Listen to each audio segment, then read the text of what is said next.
আল্লাহ বলেন, বান্দা আমি তোমাকে আমার বান্দা বলে ডাক দিলাম, তোমরা আমার বান্দা।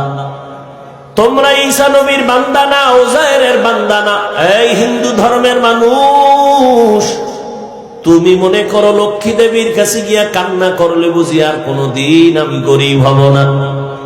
মনসা দেবীর কাছে যদি কান্না করতে পারে, মনের মতো ওরা ধারণা করে আর সাপে কামড়াবে না। শীতলা দেবীর কাছে গিয়া যদি মনের মতো কান্না করতে পারে, ধারণা করে ওদের আর কলেরায় ধরবে না। আল্লাহ কয়, সব কিছু দেওয়ার মালিক আমি। আমি আল্লাহ তোদের একমাত্র মাবুদ, তোরা আমারই বান্দা। অতএব তোরা যেদিকে যাইতেছ ওটা ভুল, আয় আমার রহমতের দরজায় ফিরিয়া আয়। আমি আল্লাহ তোদের আমার বান্দা কেন বলছি, তার আর একটা কারণ হলো, আমি তোদের এত মায়া করে বানাইছি, এমন মায়া করে আর কোন প্রাণী আমি বানাই নাই। আমি আসমান বানাইছি, জমিন বানাইছি, আমার আসমান আমার সূর্য সব বানাইছে কে? আল্লাহ জমিন বানায় কয় না এটা আমার জমিন, আল্লাহ আসমান বানায় বলে নাই আমার আসমান। সূর্য বানাইছেন আল্লাহ, কিন্তু একবারও বলে নাই আমার সূর্য। বান্দাটারে বানায় কেন কয় আমার বান্দা? এর একমাত্র কারণ, আমি একটা উদাহরণে ভাবে দেই। আমার ছেলের গায়ে জামা বানায় দিছি আমি, টুপি দিলাম আমি, জুতা কিনে দিলাম আমি।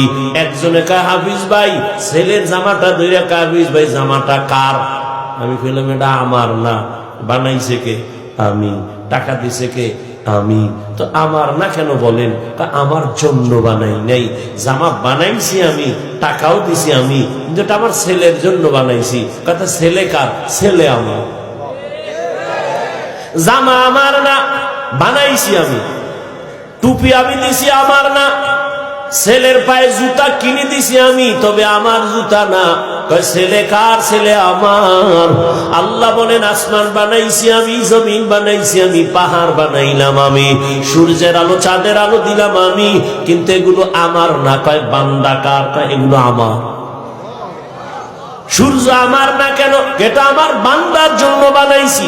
চাঁদ বান্দা তোর জন্য বানাইলাম, পাহাড় পর্বত তোমার খেদমতের জন্য বানাইছি, সব বান্দা তোর গোলাম বানায় দিলাম। একটা গরু যদি মেজাজ গরম করে, এক ফোঁটা দুধও কোনোদিন বাসায় নিতে পারবে না কোনো বান্দা, কিন্তু গরুটারে বলছি খবরদার, আমার বান্দা যদিও তোর সামনে দুর্বল, তবে বেয়াদবি করবি না। দুর্বল হলে কি হবে? সম্মান আমার কাছে তোর থেকে বেশি।